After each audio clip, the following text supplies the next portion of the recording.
What a glorious morning. It makes me sick. What out of all of the brain just died on me hardcore there. The side characters, which one was your favorite? Side characters. Like, you know how they had it wasn't just like Wacko or you're talking Animaniacs? Yeah. Oh. I don't remember it well enough. Oh, really? Mm-mm. You don't remember like the dog that would follow the kid that was like always like in trouble? And then there was the pigeons. Pinky and the Brain started on Animaniacs. Was it like a blue superhero with like orange hair? It kind of looked like Sinestro from Are you talking about Freakazoid? Is that what I'm talking about? Freakazoid had his own show. Oh, okay. He didn't have orange hair. He had like black hair with the white stripe. Yeah. He looked like Freakazoid was really cool. He looked like they did it was Freakazoid was Warner Brothers as well. So they he would do cameos inside crossovers. Animaniacs would randomly show up in week Freakazoids would sometimes. Yeah. This is getting recorded right now. Yeah, I know. But didn't he look like? Yeah, he kind of looked like the bad guy from Sinestro. I don't remember that guy's name. No, Sinestro's fucking. Yeah, the yellow. The Yellow Lantern Corps. Yeah. All right. You want to kick us off? Okay. You want to kick us off? This is Tommy. This is Jacob. This is Tommy and Jacob's mixtape. God.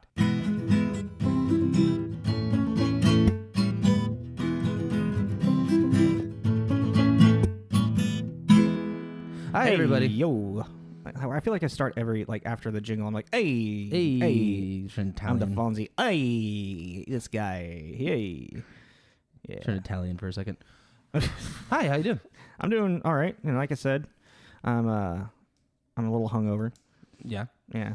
Happy spooky season, everybody. Hey. Oh, yeah. Happy Halloween. Yeah, this is our last one, right? This is our last one. And even though, we're recording this a couple weeks before Halloween, we're going to be releasing this on the 30th. So really, happy Halloween. Yeah. To the future. So this is our side B. It's our side B October part 2, I guess. Because it's our second. Yeah, sure. Whatever. October part 2. Spooky times 2. Spooky times 2. We're just going to talk your ear off for a little bit about the latest and greatest and stuff. And what we've been doing. Tommy and I actually had a great time a couple nights ago playing some horror video games.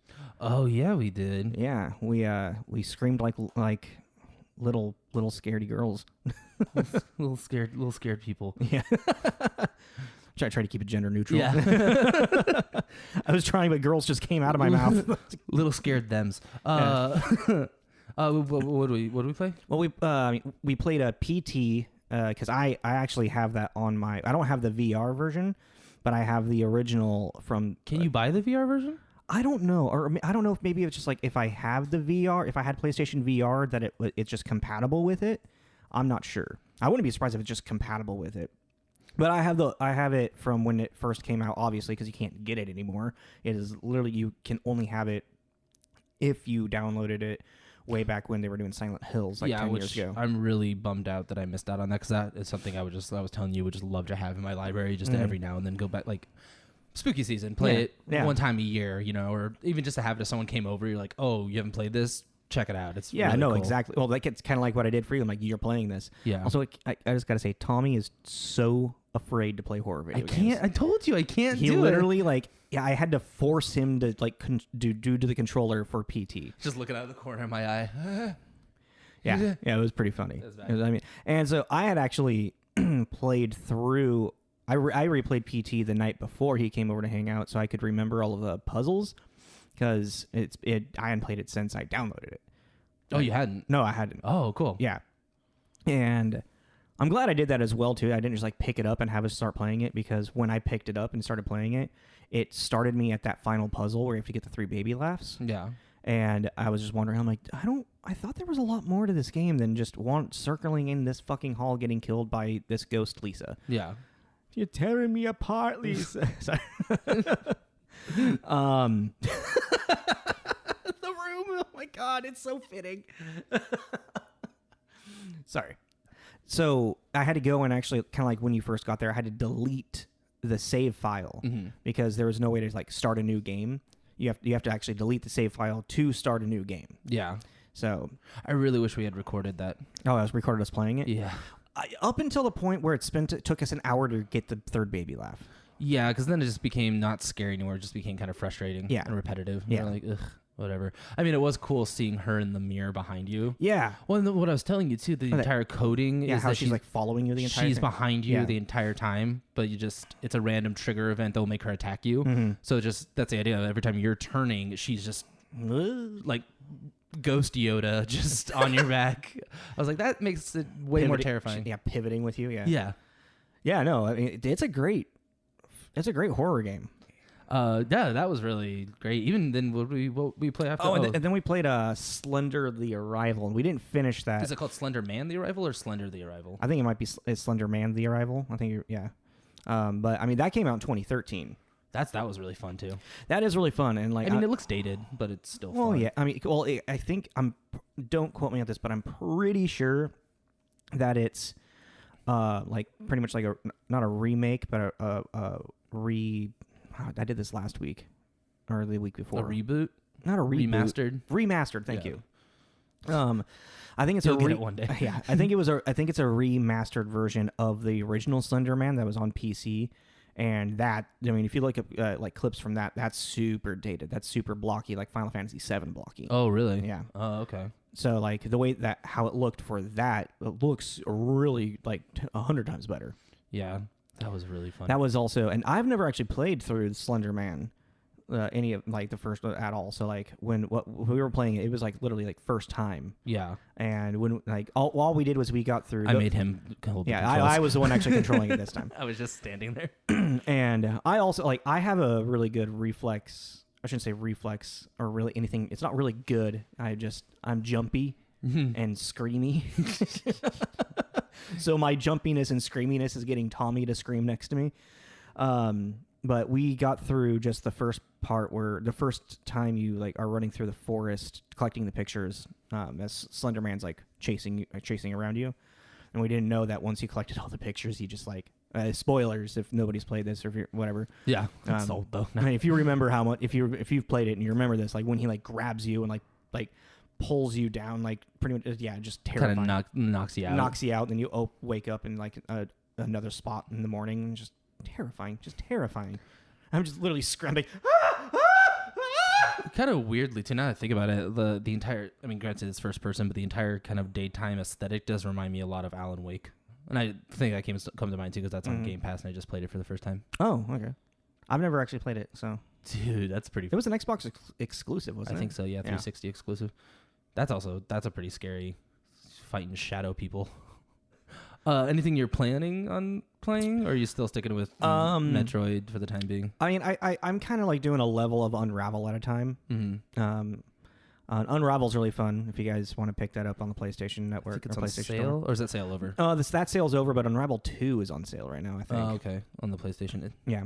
Okay. Well, that's not spooky. No, it's really pretty. Though. It is though. That's a really good chill. Yeah.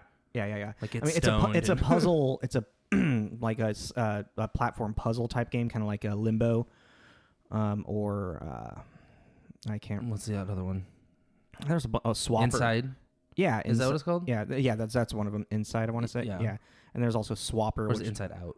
Actually, Swapper would be a really cool one to play around this time of year. You what like is Swapper? You're like you're an astronaut. You're an astronaut like exploring like an abandoned space station, and you have this ability to like project a second version of yourself, and then you can swap into like that projected version of yourself. So that's like kind of how you like make longer jumps or something, or that switch sounds like cool. or like get on the other side of the wall. But like you keep finding notes of people that were using the swapping mechanism, and like the question comes in is like, am I the real version of myself, or am I a clone like that I swap? Yeah. And like it starts getting into like the mental aspect of like how many times have I swapped? How far am I away from who I really am now? Like that's cool. Yeah, no, it's really awesome, and it's pretty tough too. Like it's a great platform like puzzle game. I love indie puzzle games like that. That's why I was really excited when we found Unravel, and Unravel's like 4 years old. Yeah, no, it is. Have you tried Unravel 2 yet? No, because I want to play through Unravel, the first one. Yeah. I still need to buy Unravel 2 before it goes off sale. I'm just curious about the 2-player system, how they're going to do that. Oh yeah, I mean, I wonder if that's going to be. I mean, did you get it already? Mm-hmm. Have you and Fallon played it? Oh, okay. Same thing. I wanted to go through the first one. I've been kind of curious enough to put it on, but I don't want to ruin any. I don't know if the two are going to be really connected.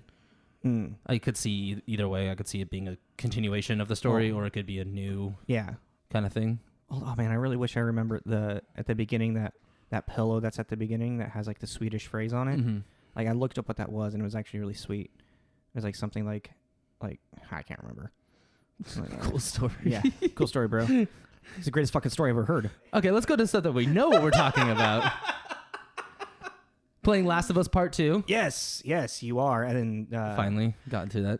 Well, I mean, and why don't you let people know why it took you so long to really get into it? So I've had Last of Us Part 1, the remastered one for PS4 for a very long time. And just for some reason never really got into it. Yeah. And I really don't know why. And it always bothered me. Like, dude, it's like the greatest game ever made. Yeah. And so I finally got through it. Not through it. I thoroughly enjoyed it. Even played the DLC and everything. But then by the time I had finished the first one, the second one had come out, and I wanted to just take a break. I didn't want to play such a heavy narrative storyline. But then it came on sale on Prime Day for $40, and I went, okay, that's okay. You got me. Like, fucking Prime Day. And now you're there. Now you're in it, and now you're going through with Abby. Right now you're in Abby's storyline, right? How long has it been out? Like, is it? Do we need August? Do we need to worry about spoilers?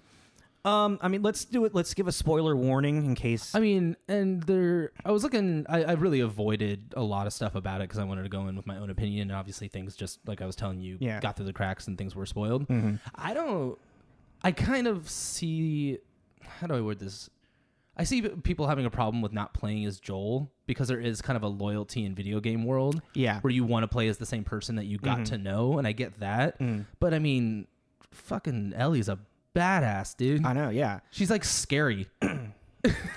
I mean, yeah. Well, it's not that she's scary. It's that it's scary to be playing what she's doing and where she's gone in her like mental. Yeah, state. It's kind of like a Rick Grimes thing. She's kind of a little unhinged, and she's just like really just does not, pardon my French, but fuck around. And it's intense. But I mean, I don't get really people, like I said, I get it in the sense like I loved Joel as much of a dick as he was, and I really like even in the first one when he gets injured. Yeah, I was really like, fuck no. Yeah, really worried about it. So I get like it's annoying not to play as a character that you become, but it's also like kind of weird to have a problem with it because now with this, hopefully you're just going to become more attached to this new. It's like I think it's the same thing that happened with the Nathan Drake. The Uncharted series? Yeah, thank you, Uncharted. But then the one where he plays the two ladies. Oh yeah, I think people had a problem with that because you're not playing as Nathan Drake. I totally get that because I remember I started that and like my investment wasn't there. Yeah, and I think it's just because it's like saying. But what's weird about that though, and I see what you're saying and I do kind of agree. The problem though is that the Uncharted series. I mean, these are both Naughty Dog too, so imagine that. Oh yeah, oh shit. Yeah. With the Uncharted series, like you played 4 games as Nathan Drake. So swapping it up is kind of weird. Yeah, it is kind of weird. And like it's awesome that that Naughty Dog wants the Uncharted series to live on its own. It doesn't have to be invested in Nathan Drake. It's more about just that adventure game, you know. But I didn't know Naughty Dog did them both. I don't know why I didn't. Now that I know too. You never registered. Yeah, and I'm like, oh yeah, totally. They're copy and paste game styles, basically. Kinda, yeah. Just the look of them. But the thing with The Last of Us is that there's only 2 games. We spent an entire game getting invested with Joel, but also getting invested with Ellie and falling in love with Ellie and caring so much about Ellie. And now we see Ellie that's grown into this like amazing badass of a person. Yeah. And ruthless. Yeah, and it's like fucking Joel's just as ruthless. I mean, she learned from him basically. She learned from him, but also dude, like the whole like that struggle of her of him and her when like she's aware that he lied about her like the hospital shit and whatnot. It's the passing the torch type thing for this one. So it's more of like it makes more sense for them to like kind of pass it to Ellie for The Last of Us Part 2 than it did for it just kind of like what they did with the Uncharted series, where just like, and now even though like the main women are in it are actually like characters from I think Uncharted 2 or 3. Yeah, one of those. Yeah. I think it's Uncharted 2. And like it, like they are also adventurers, so like it's like it's like they can do their own storyline, but there's no like feeling of like passing the torch, you know. Yeah, it's just I was reading some stuff and again I can't we'll come back to it when I actually beat it, but from what people are saying, I don't really see the criticisms.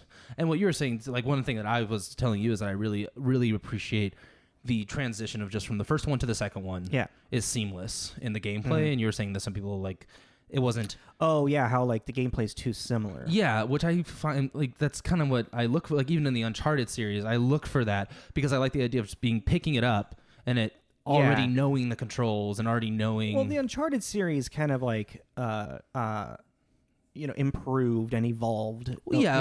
Game to game and whatnot. Because then you're talking about just like system abilities, console abilities. I mean, the Uncharted 1, 2, and 3 were on the PS3. Wow. I'm just thinking about 1, 2, and 3 and how much it like, and then you jump to 4. Yeah. And then you're like, whoa, that was a really cool evolution. Yeah. God, Uncharted 4 was so good. Yeah, it was great. I haven't loved a game like that in a really long time. Something that I did kind of think about, just like story-wise, it would have been kind of interesting, especially because it takes place in Seattle, and you get to see how green it is and everything. I was kind of thinking it'd be kind of cool if, and maybe this does come up, kind of, well, because you know how like the clickers are basically they're fungal monsters, right? Yeah, Cordyceps. Yeah, Cordyceps. Is that what they call them? I mean that's a name for them. Oh, I never missed that. I mean, it's good. I think I think that's the name of like the disease, like a Cordyceps something, because I mean that's it's based off like ants that got that real that crazy. I was thinking about that again the other day. I was like, just how fucking crazy it is to be like walking through the wilderness and just like see an ant, just like ant. Yeah. I'm really proud of Fallon too. She knows all of the different clickers' names. Oh, nice. I don't even know what that. Runner. Runner, stalker, clicker, rambler. Is that the new one? They throw shit at you, right? The big one. Oh yeah, there's two big ones. Yeah, there's two. I don't think it's Rambler. Oh, maybe it was. She knows them though. She goes, I call them juggernauts. Juggernauts. But like with the whole fungus thing, I was thinking it'd be kind of cool because obviously in any kind of apocalyptic thing, you talk about the lack of humans helping the environment because there's just less carbon footprint and stuff like that. But I was thinking it'd be kind of cool if they talked about, because they are fungus based and they are like in a sense plant based, that them actually being around does help promote growth of greenery.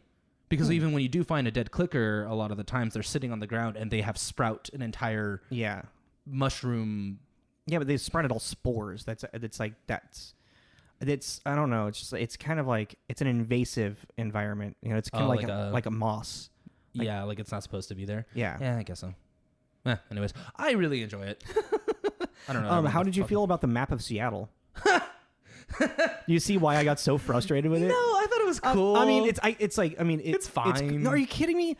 Broadway, Pike, and Pine are all running parallel with each other. Broadway cuts perpendicular through Pike and Pine. Yeah, I know, but it's fine. Like, okay, the map is stupid, but when you go to these locations, they did a pretty good job on design. No, it's true. Like, the convention center looks great. Yeah, it was also I really like. It's clear that's the Paramount, the theater that they're staying at. Yeah, the Paramount, and I loved that at the convention center there's Comic-Con. Mm-hmm. Oh yeah, but they didn't call it Comic-Con. They called it something else. I don't know what the fuck they called it. Yeah. But also what I thought was kind of cool, and something that I just thought from a developing standpoint, which is kind of you would have to think of this, but whatever. The fact that it all takes the entire outbreak really happened in October. Yeah.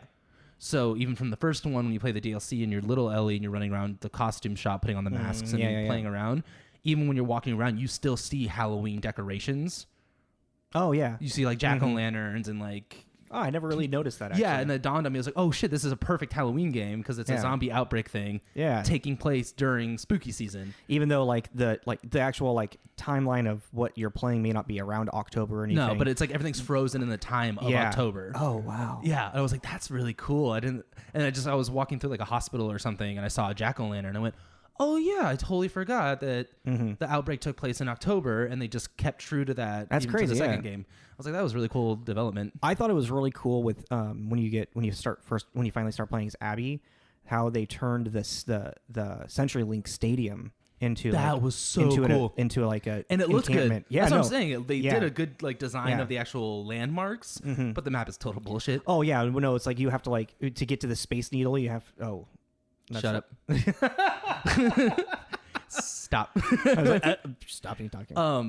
Well, but it's I don't know. It's the same thing with like it's every video game. Even help me out, a superhero game, Lightning.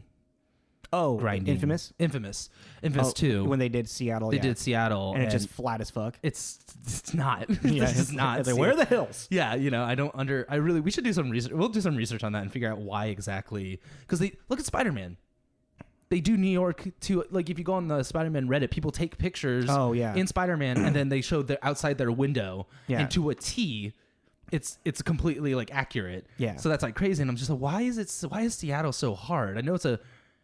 I think there's actually articles about that. That's what I'm saying. We gotta find because I think I've like read some things where people have talked like they do L.A. really well. They do New York really well. Dude, look at Grand Theft Auto. Yeah, that's not even L.A., but it's It looks it's L.A. Yeah, exactly. Yeah, and and Seattle just kind of like really gets thrown under the bus. And if you guys know, just go on our website and send us a link to it. Yeah, please do. But Tommy and Jacob. It's TommyandJacobsMixtape.com. Thank you. I was about to say our email. Oh yeah, you can do Tommy and Jacob. No, just go to our website. Yeah. It'll send it directly to our email from our website. So but other than that, I mean, and I love how green. It's just a pretty game. It is a really pretty game. Really, it's perfectly depressing. I kind of wish I would have been able to like. I played it through on my TV my new TV now. Oh yeah, play it again. I have a hard time. Too soon? It's too soon. Is there a new Game Plus kind of thing on there? There is, yeah. Oh, and also there are absolutely no talks of any kind of DLC for it. Oh yeah, they just put it to bed. There's like Neil Druckmann. I think that's the series director and creator.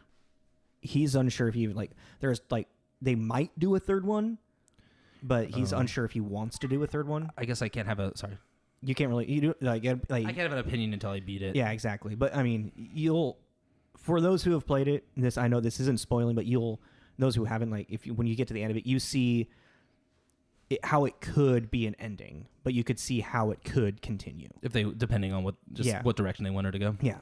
So that was my biggest thing, I guess, to talk about was just Last of Us. I think it's phenomenal. Yeah, no, it's great. I can't wait for you to finish it because we're obviously going to record that conversation. Mm-hmm. And I think I'm going to try and finish that by the end of this month.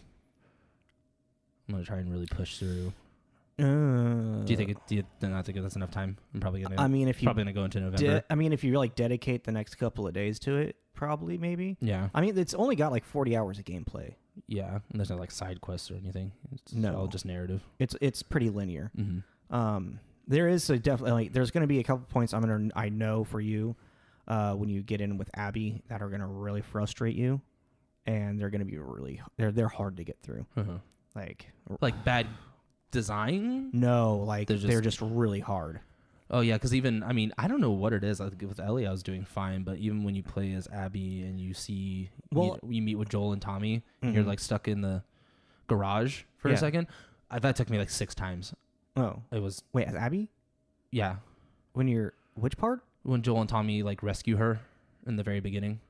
Oh, I forgot about that. And you're stuck in the garage with them, and they're getting attacked by runners and stuff. Well, the big thing is because Abby doesn't have unlimited shivving. I hate that mechanic. But you have the unlimited shivving, or you have to create the shivs. Creating them. But I hated that in the first one too. But Abby she can knock a dude out. When you're going up against. Yeah, look at her guns. Yeah, I know, dude. She's fucking buff. Actually, no. When you go up stealth kill on a regular dude.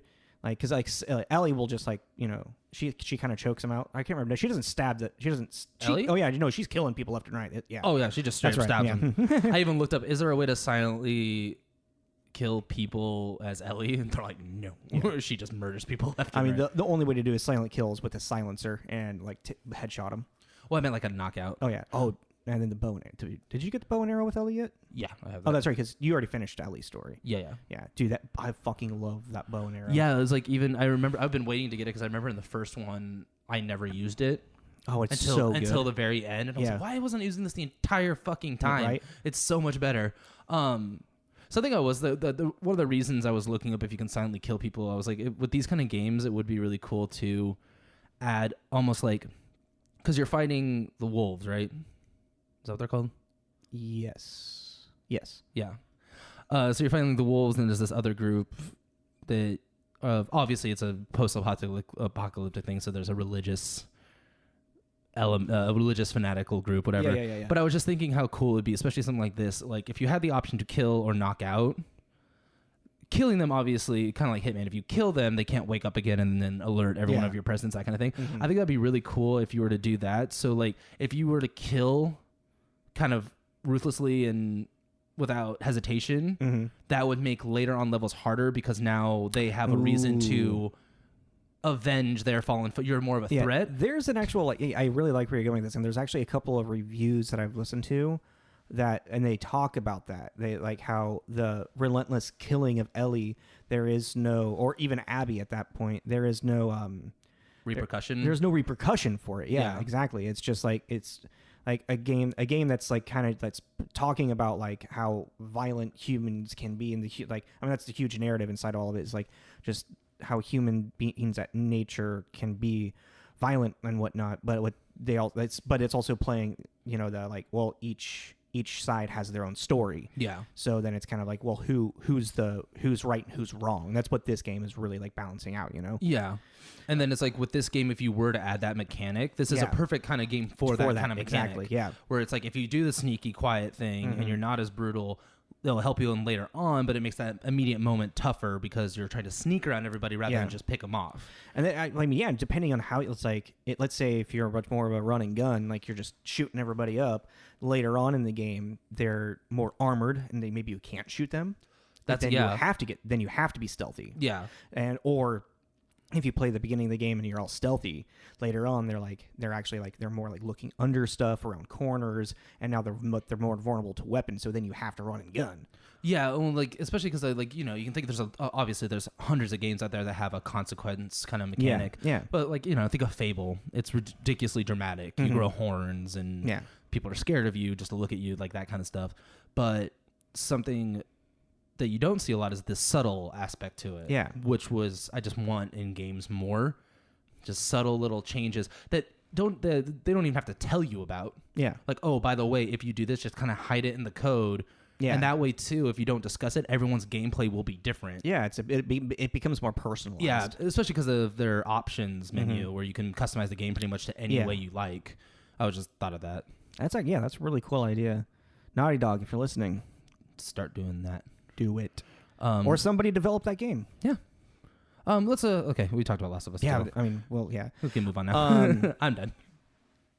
All right, you. I don't know if I want to talk about that. I just remember that you and Fallon watched Child's Play, the remake. Mm-hmm.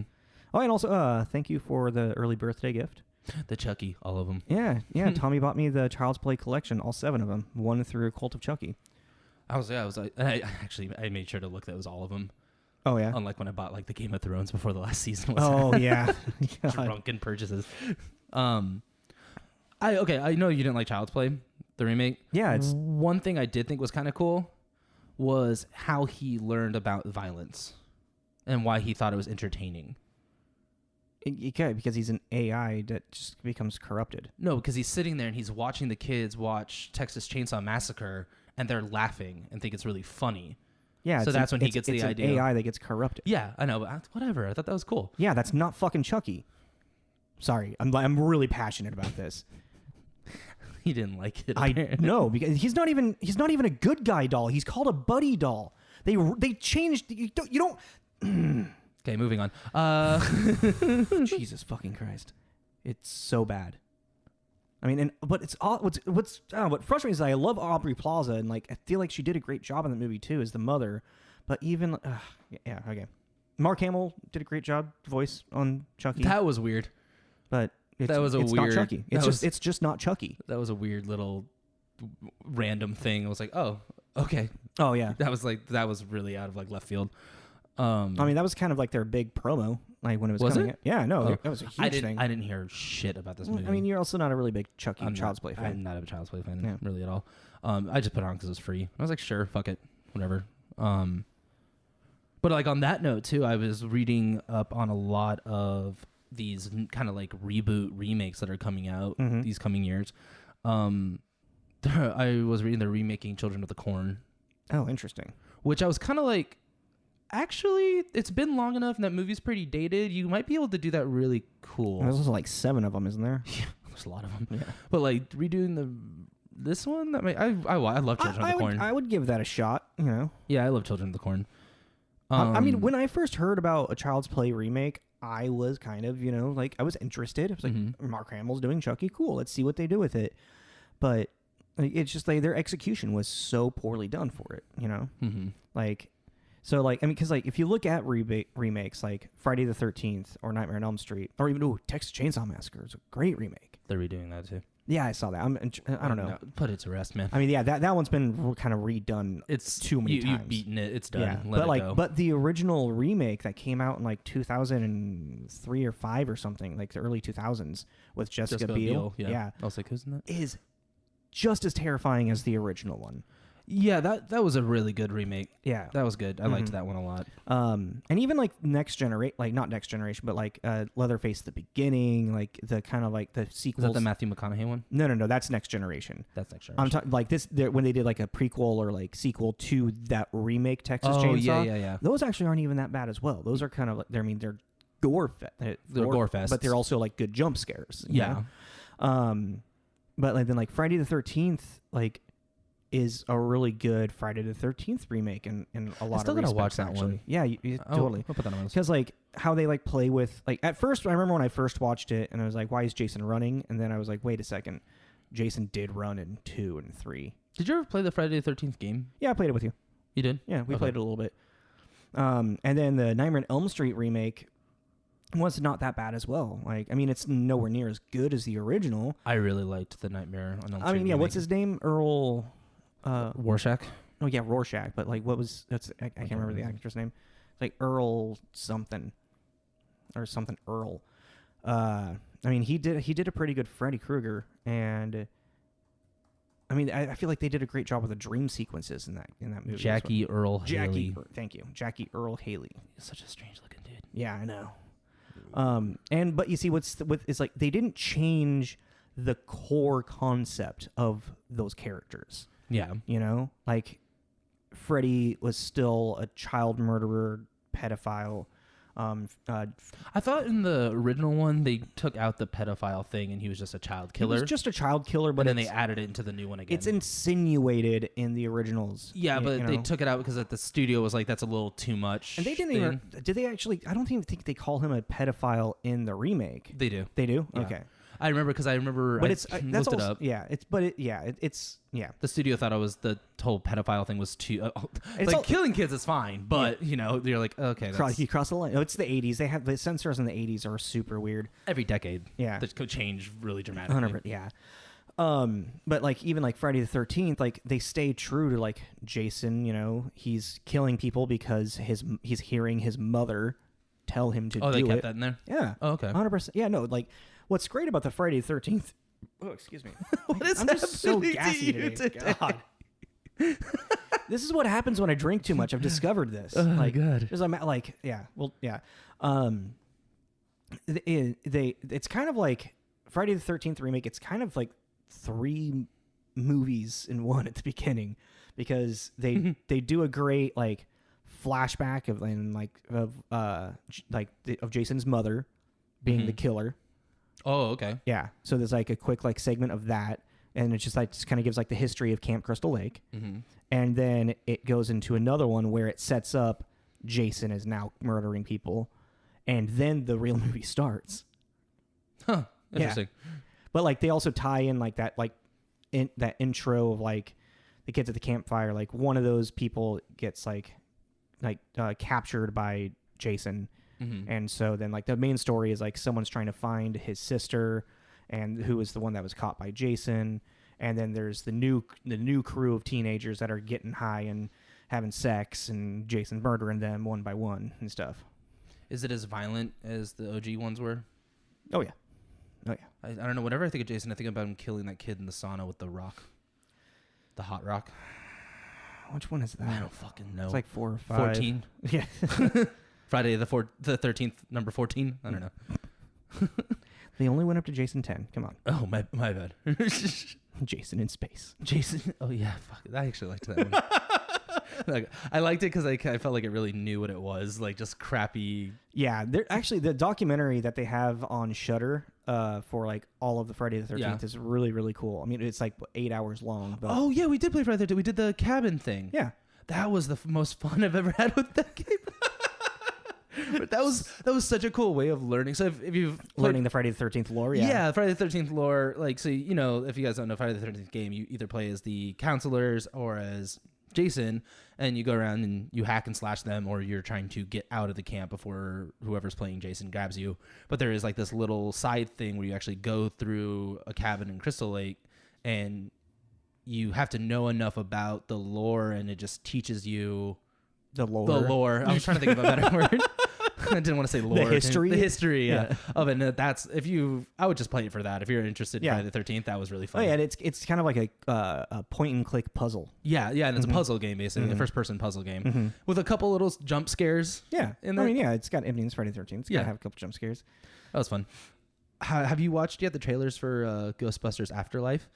Making another Ghostbusters. Yeah, I mean, dude, they released the trailer for that like before quarantine. Well, that's what I'm bringing up some of these too, because like there was this like heat behind them. Yeah. But then quarantine happened, a lot of stuff got halted. Yeah. So it kind of died. Like I totally forgot about it until I saw the trailer again. I was like, oh yeah, this looks cool. I mean, it looks really cool. I'm just kind of like, I'm just patiently waiting.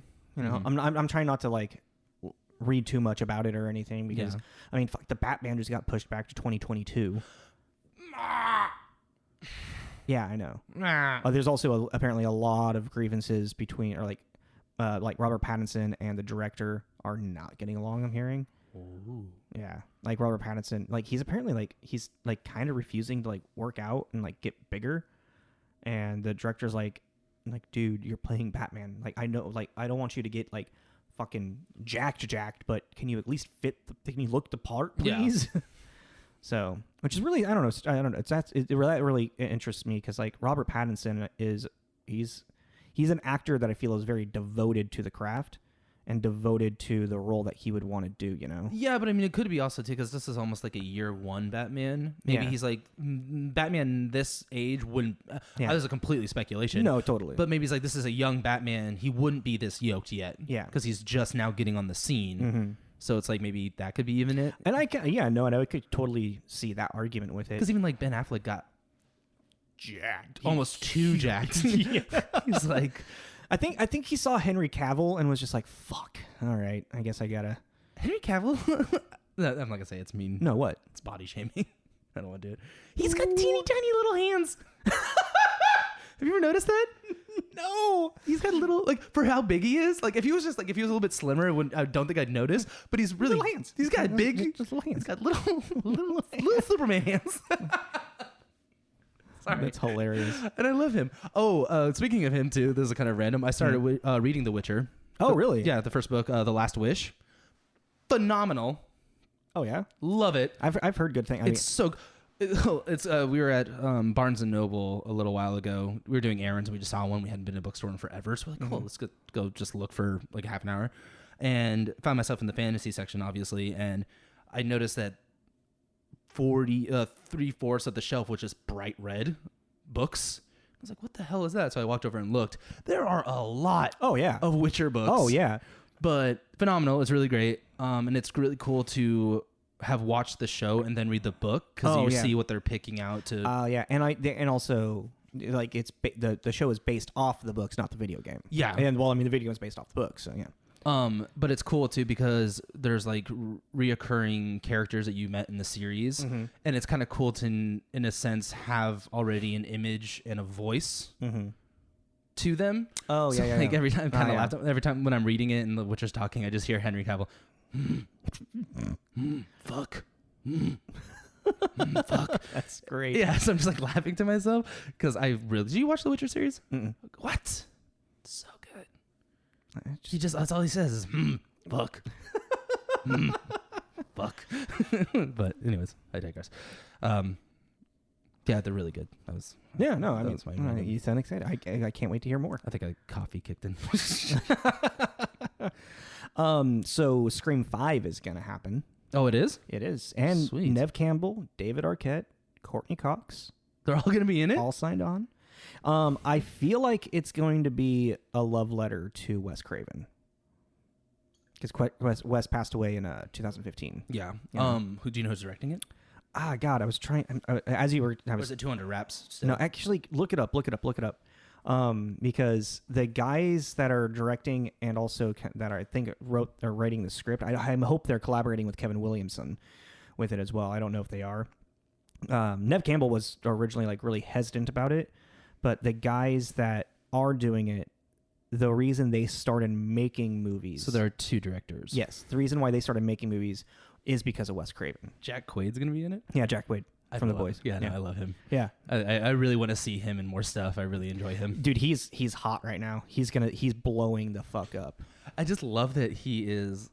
You look at him and he is the perfect mixture of his parents. I know. You see them both so clearly, and it only makes me laugh too because they were a couple in Inner Space. Mm-hmm. Do you remember that movie? Yeah, yeah. Wait. Who's the? It's Martin Meg. Short. No. What? Meg Ryan, right? Meg Ryan. Yeah. Yeah. This is his mom. But yeah, you look at him and you see he's I don't know. You just see both of his parents. Yeah. He's got the Dennis Quaid smile. Mhm, yeah. You know, and he's got like his. And he's got the Dennis Quaid brow too. Oh yeah, the furrowed brow thing. Yeah. Yeah. Well, it was really interesting. I remember when I was first when he was first on The Boys, and I saw him and I was like, he's kind of an awkward looking dude. He's kind of a good. He's yeah, cute. Yeah, But he's kind of. I was like, well, okay. Oh, he's and kind then, of and then quirky. I literally, as soon as I found out that he's Dennis Quaid's kid, and then I saw a picture of them next to each other, he immediately became handsome to me. It was really weird. Weird. It was really strange. I was like, oh, he is a handsome guy. Yeah. That's strange. Yeah. He's an approachable, handsome guy. Yeah. Yeah. Well, you got to know he was going to be good looking too, because I mean, Meg Ryan's beautiful. Yeah. Oh, yeah. So that's a great. But it's like one of those things when two attractive people have a kid, sometimes it doesn't work out that way. Yeah. That it worked It out for him. happens. Yeah. So Scream 5. Yes. Sorry. Who are the directors? So let's see. The first one is Tyler Gillett, Mm-hmm.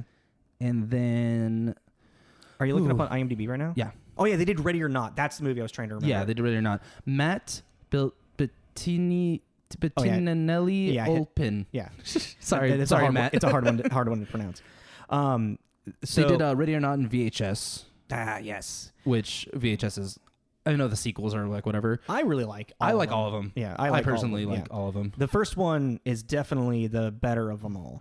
And then I The think sequel's okay. the last one is one of the better ones, only because it touches on the YouTube viral thing. Yeah, I mean, almost VHS viral. Yeah, but like the Yeah. whole like once you put it on Oh, yeah. social media, how it would just Yeah. trickle. You know, Yeah. it would be the end of the world. I just basically. wish they would have stuck with the man in the chair yeah, lore, which was kind of like, the Jigsaw kind of character. Yeah. yeah. Not you know what I mean. Not I know what you mean. Yeah. Yeah, he was like, he looked like he was going to become like the central, like antagonist. like the guy. poster like of the icon for the VHS series, you know? Yeah. And they just kind of like washed that away. Like, yeah, whatever. It was like, I mean, you could tell that the people that did the third one just really, it was like producers just like, make the third one. Yeah. We'll make money, so I'm like, but yeah. Do you know of anything about the plot for Scream 5? No. Okay. But what's really great is like Nev Campbell was like and at first there's obviously was like, I'm not gonna do a Scream 5, and then they like wrote her a letter personally, like we won't do this without you, essentially.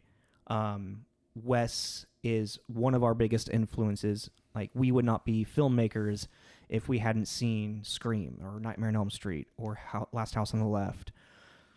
All of these movies that he like, I mean, because he's a horror icon. I mean, he's one of the, like, him and John Carpenter are like two of the best like horror movie directors and creators of all time. Yeah. You know, and so like they literally like their letter to Nev Campbell got her to be like, okay, yeah, like I really think you guys have enough passion for it, so I really think it's going to be turned into a love letter to Yeah. Wes Craven.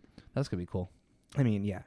I mean, and also like just hands down, Scream is one of the series that hasn't annoyed me with sequels. I've enjoyed pretty much all of them. Yeah, I mean, there's obviously their ups and downs with like with them and whatnot, but I feel like they always have an original, fresh take about it going into being a sequel or anything. Have you seen Scream 4? I think that's the only one I haven't seen.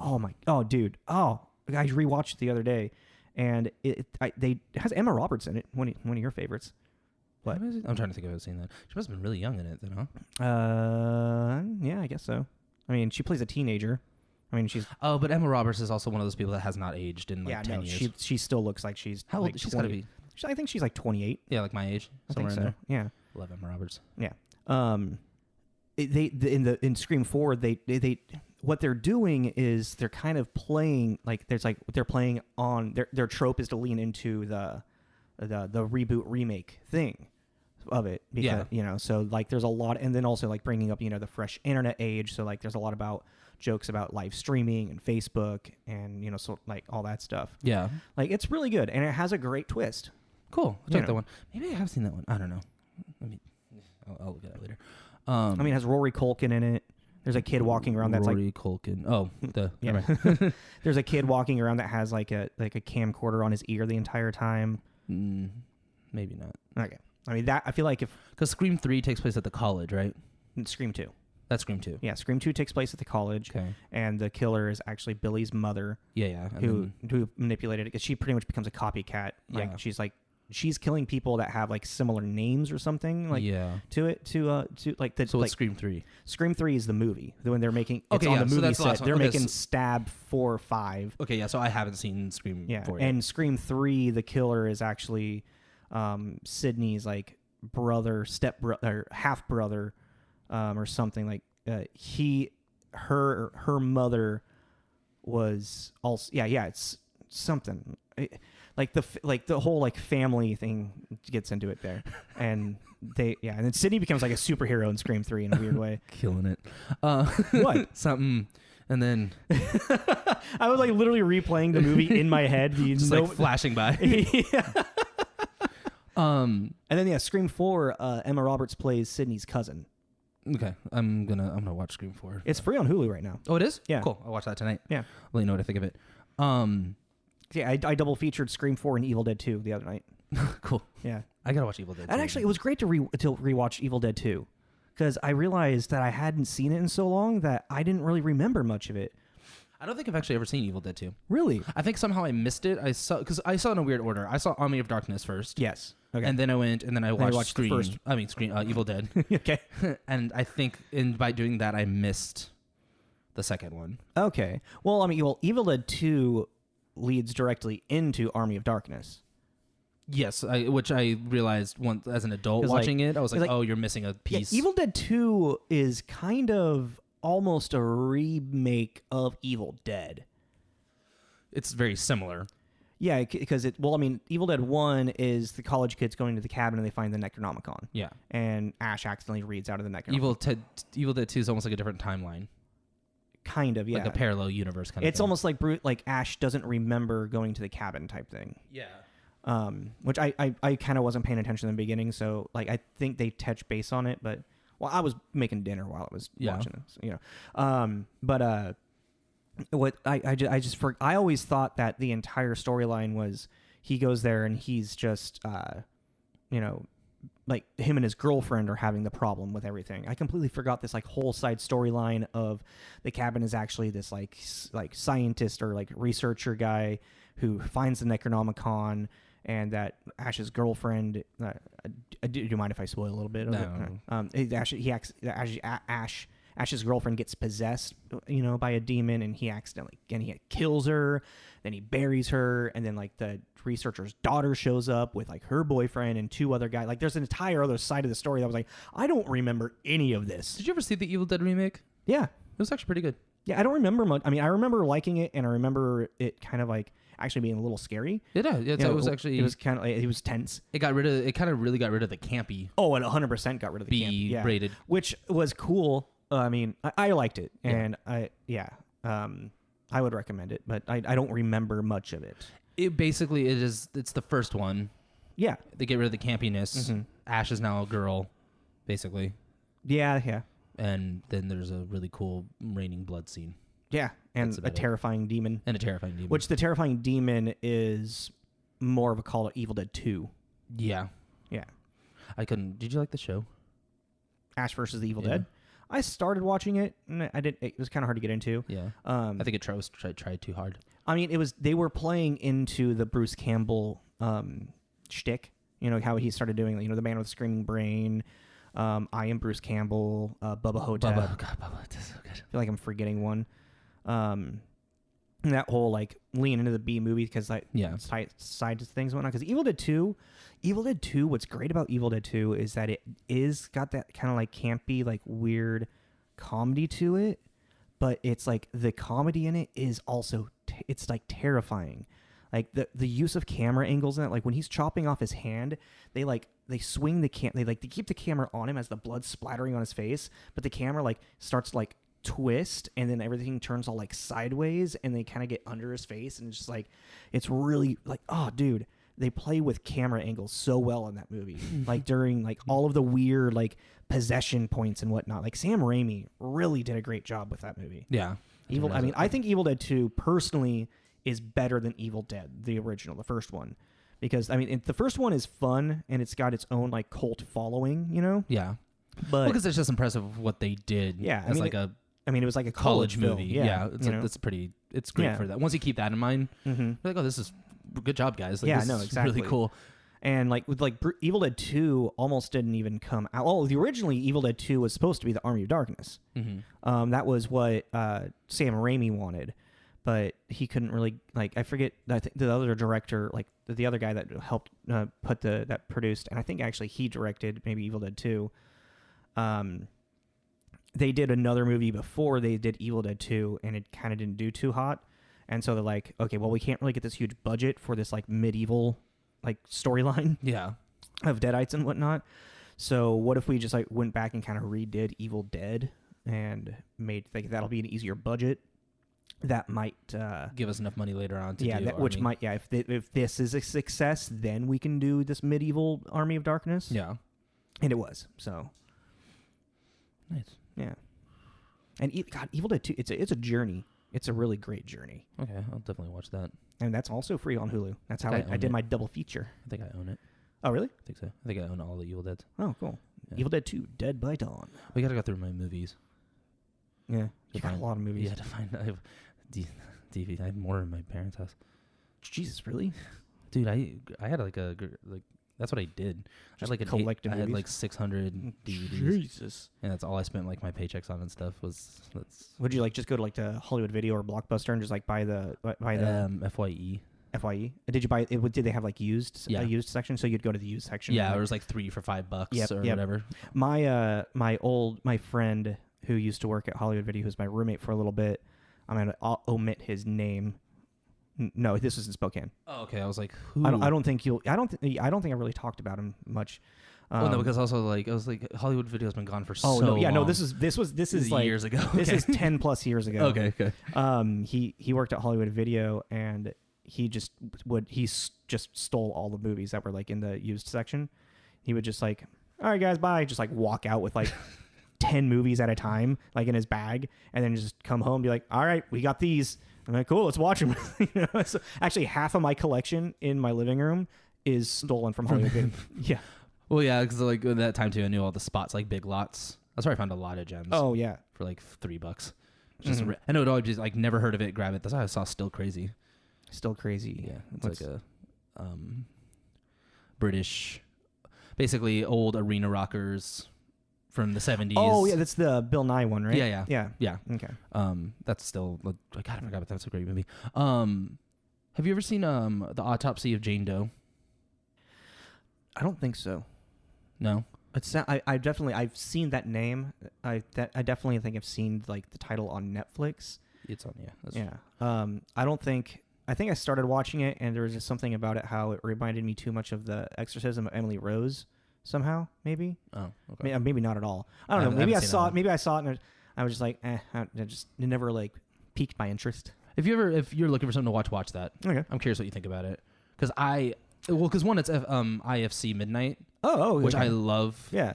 Like, granted, they don't do like all the they're more of the production aspect of it. But pretty much anything that they have had on there, if I see IFC Midnight, I usually like it. That's fair. Like Midnight Train or Midnight Meat Train. Yeah, that movie's so weird. It's so good. But yeah, they did the autopsy of Jane Doe, and basically takes place in a morgue, and they're doing an autopsy on a Jane Doe, and it becomes like a haunted house kind of thing. Okay. And it was just really, because again, it's weird. I have a like that sounds interesting and sounds like something I would probably watch. It's also like anything that's kind of like paranormal or ghosty, really does freak me out. Is it? I have a question because I heard you were talking to Fallon about that. Is it because is it the untangible idea to it? Yeah. Like you can't do anything about it. The unknown. Yeah. You know, it's like, and you know, it's like I So does like Insidious and shit really freak you out? Oh my god, yes. Holy god, dude. Dude, the paranormal activities freak me the fuck out. Fuck off. They're so boring. Dude, that's terrifying. Could you imagine how terrifying that would be? I don't like that. I don't like that. Have you ever been shooting. in a house? Have you ever been in a goddamn house and shit just starts opening without no fucking knowledge how it did? Granted, what I'm talking like it's chill. Like, that's how like how. Oh yeah, yeah. It really freaks me out. I just don't like the I don't like the way it's shot. I can't sit through that shit. That's fair. Same the Found Cloverfield footage thing. I can't stand. I can't. I'm kind of glad we're kind of reaching the end of that era. I really like it. I hate that shit. It makes Cloverfield, it kind Blair of Witch. makes it feel more real. You know, like I mean, that's kind of what the whole concept is to make it kind of feel more real. Yeah, But I like that. I like that with my video games. I don't like that with my movies. I mean, it makes it feel like you're. I don't know. I like it. Like the Blair Witch Project. Like it made it feel so tangible. Like I was watching. Like, dude, I shouldn't be watching this type thing. Almost like it was a snuff film. Again, I mean, like Insidious freaks me out, but Insidious freaks me out in just the perfect amount where I love to. I've seen them all over and over, and they still to this day. I'm like, oh, here it comes, here it comes, here it comes. Fuck. Have you watched even like all the Annabelles and like? Yes, I've seen all of them. And The Nun. The Nun was. I want to rewatch it. I've never seen any of the like original like spin-offs of it. I've only seen Insidious and I think Insidious 2. The spin-offs are and cool. The Conjuring's part of the series, isn't it? No, there's the Conjuring universe and the Insidious universe. Oh, okay. They're different because the same actors. Yeah, it's both Patrick Wilson, isn't it? Well, Patrick Wilson plays the demonologist. Yeah. In The Conjuring, and then Insidious universe, he plays the dad. Yeah. Isn't it? Doesn't it also have a what's her name? The same actress too, with the very pretty eyes, Vera. Oh. Vera Farmiga. God, she's like a Lord of the Rings elf. Yeah, dude, she's princess, gorgeous. She's very pretty. She was in Departed. Yeah, right. Mm-hmm. I don't actually know. I can't remember. Because like it's like the Conjuring's in the Insidious universe, I thought. But like what I was getting at is like, since that paranormal stuff does kind of like really freak me out. And most of the time when I'm watching movies is like as I'm like lying in bed getting ready to go to sleep. The Conjuring and Insidious franchises are not linked to each other. The only link is James Wan, who directed both the first two Conjuring movies and the Insidious films.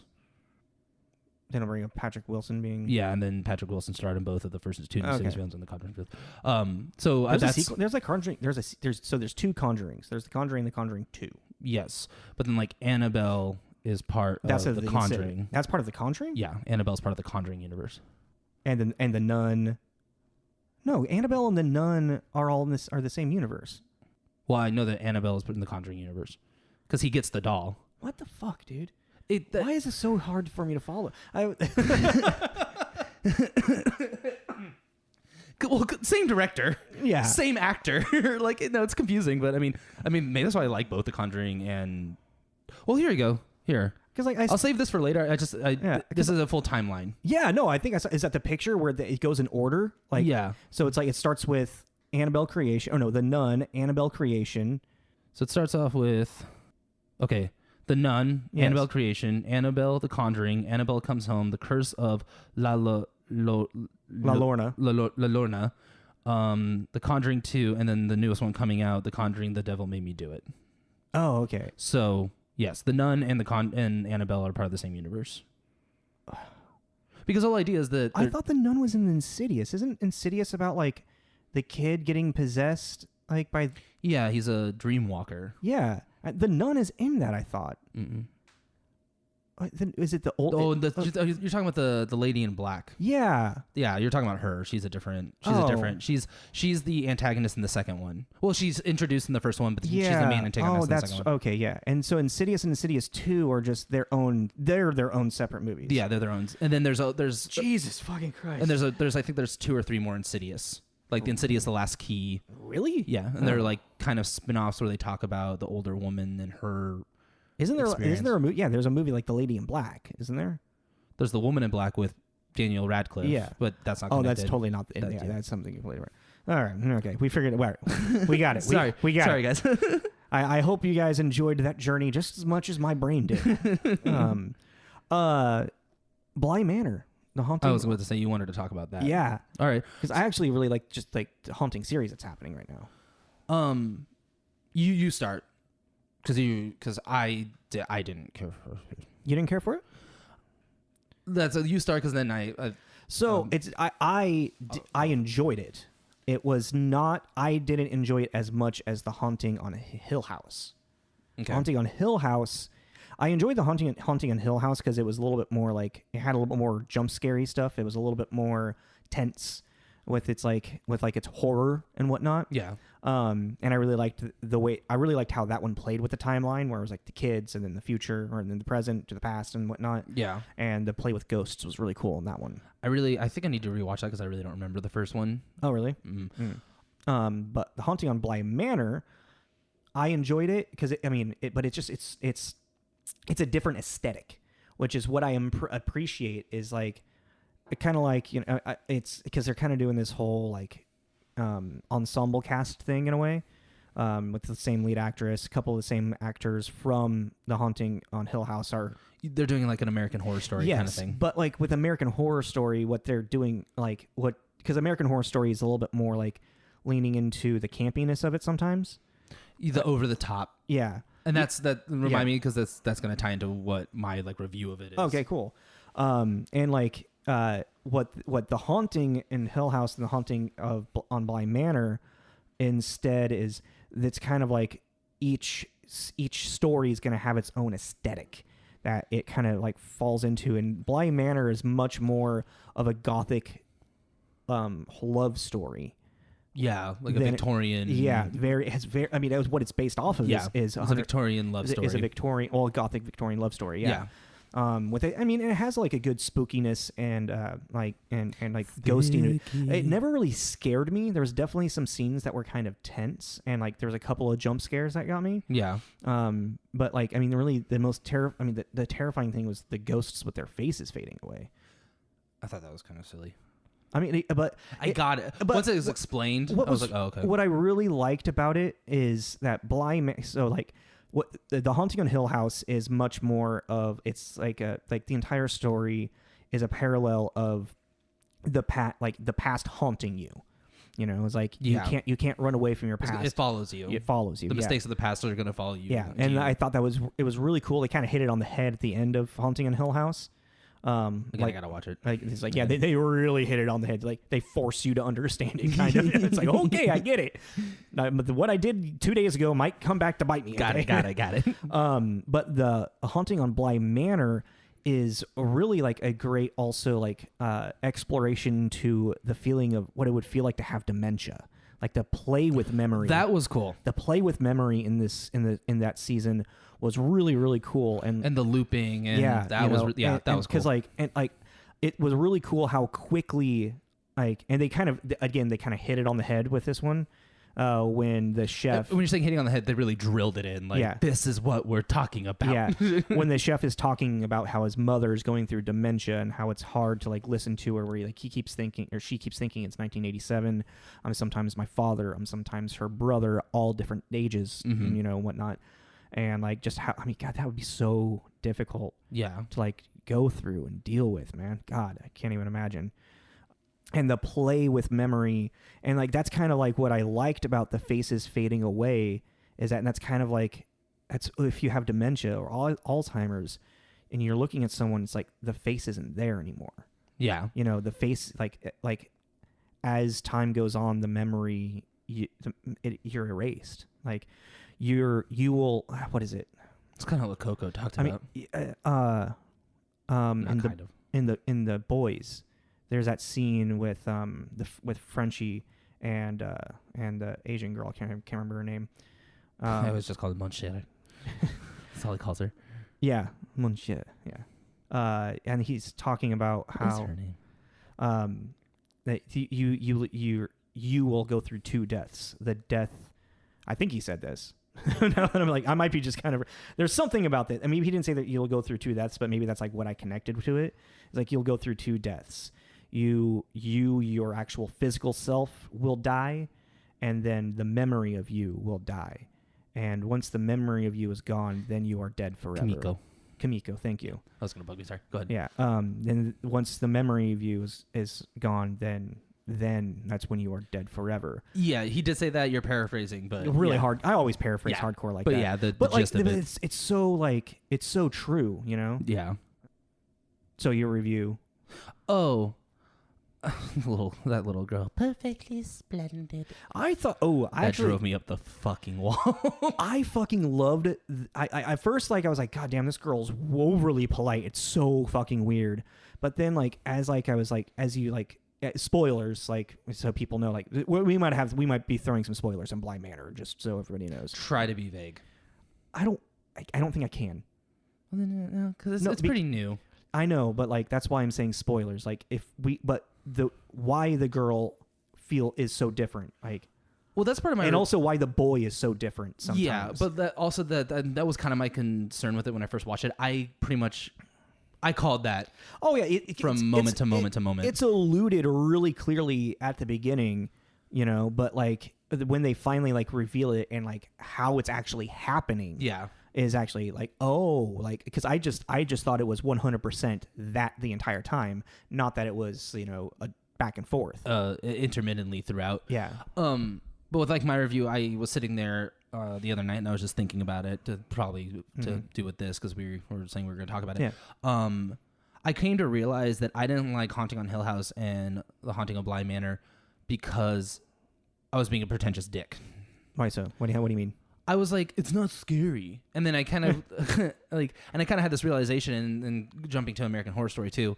American Horror Story is horror. It's over the top, violent, ghost, blah, blah, blah. Mm-hmm. With the Haunting series, it is a ghost story. Yeah. It is not a horror story. Yeah. It's a ghost story. Mm-hmm. And what it's dealing with is loss and life and death. And I just came to realize, I was like, oh, I'm just being a dick because I want it to be... You want to be something it's not. Yeah, and I was like, oh, that's ridiculous. It's really good. Mm-hmm. I just went in with this really bad mindset about it. Yeah, okay. So once I sat there and I thought about it, I was like, okay, Bly Manor for what it is really good. It is a ghost story. Mm-hmm. So I was like, okay, I'm going to go back and watch Haunting again now. Hill House, thank you.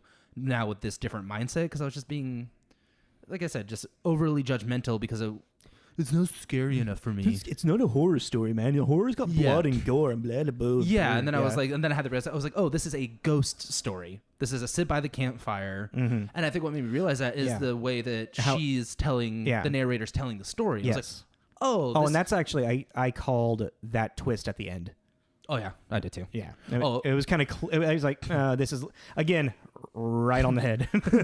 I know you don't want to talk about this. It's just kind of funny. Like the whole guess when we watched Child's Play, we got like maybe 15 minutes into it where you kind of met all the characters. And I went, okay, this is how this is going to happen.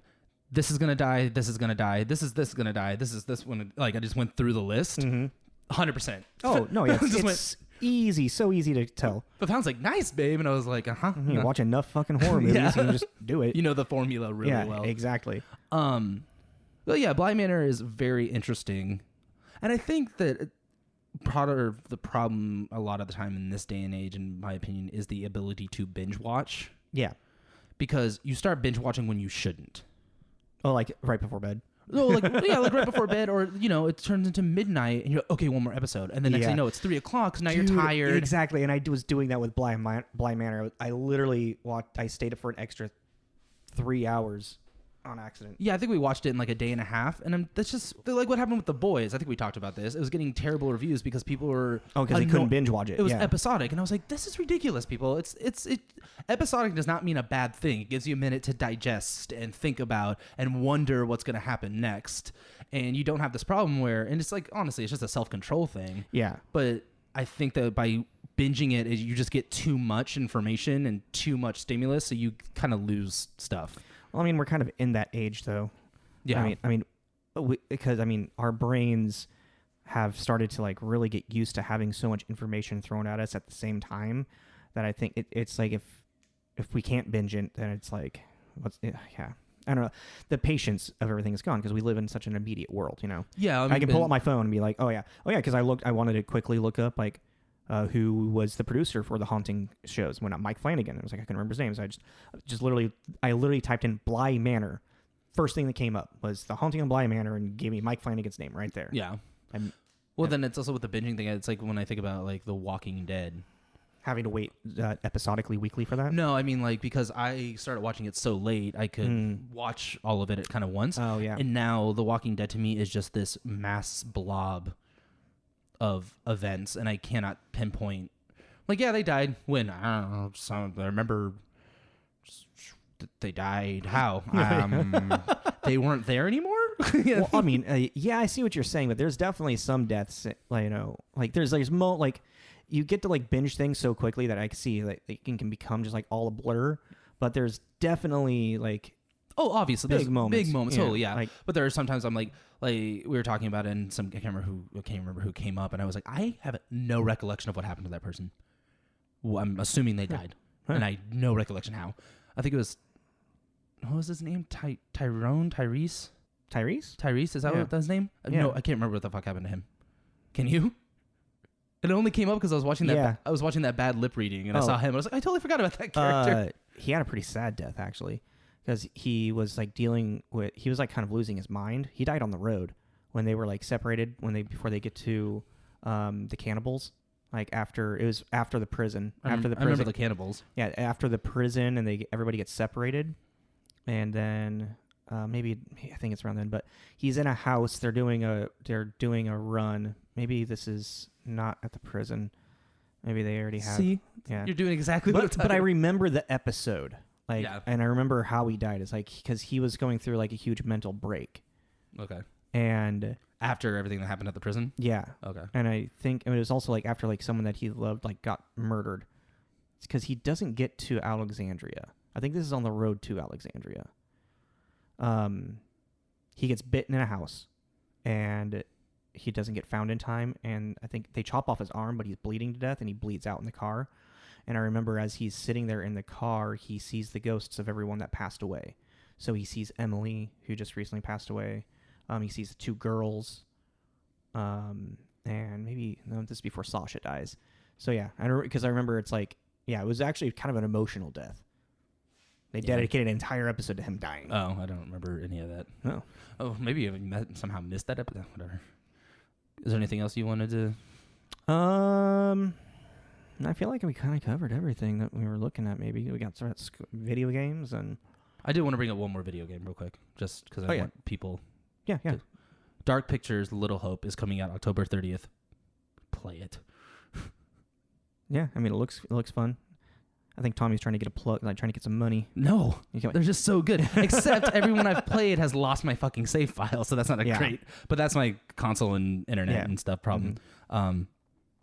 But yeah, I guess Dark Pictures basically they are playable horror movies, interactive horror movies. Yeah, where you control the fate of the main characters and it's like a choose your own adventure almost. Yeah, like the first one is a serial killer with a little bit of supernatural up in the mountains of a cabin.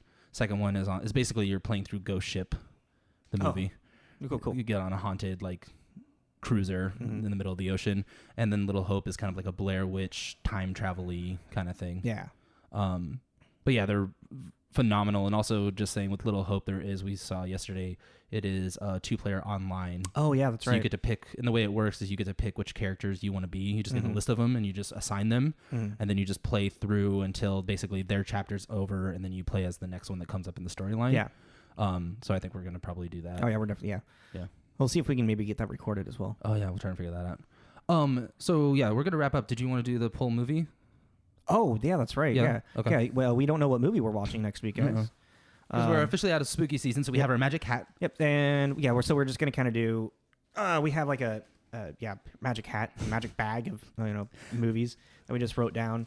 And then until we like get to like I think not Halloween. We're in Halloween. Yeah. Christmas time. I think we'll do another kind of like Christmas themed thing. Another holiday theme. Yeah, maybe do 3 movies and then one side B that month. We'll see. Maybe we'll see what happens. Yeah. All right. So and the movie is this will be fun. What? Johnny Mnemonic. Johnny Mnemonic. Cool. Yeah. I haven't seen that one. Yeah. There we go. Cool. So follow us next week and we'll be doing Johnny Mnemonic. It looks like. Please make sure to follow us on Spotify. We're looking at adding to more podcasts. Maybe by this time we might be on Apple Podcast as well, which we should be. I mean, I'm just gonna kind of call that. Mm-hmm. We're gonna be an Apple Podcast. Maybe tune in. We'll find some more. We'll update it on the website. And like do a blog for it and let everybody know. Yeah, you can check out our website for our blog. We'll have some stuff on there for about this episode. And you'll just find more news on there. Mm-hmm. And if you want to also like and subscribe us on YouTube, like our page on Facebook for updates as well, and also Instagram for updates. TJ's Mixtape, and our website TommyandJacobsMixtape.com. Cool. Thank you very much, everybody. Happy spooky season, and we'll talk to you soon. Yeah. Have a good one. Rest in peace, Hal Ryder, my Shakespeare teacher. Yeah, rest in peace, bud.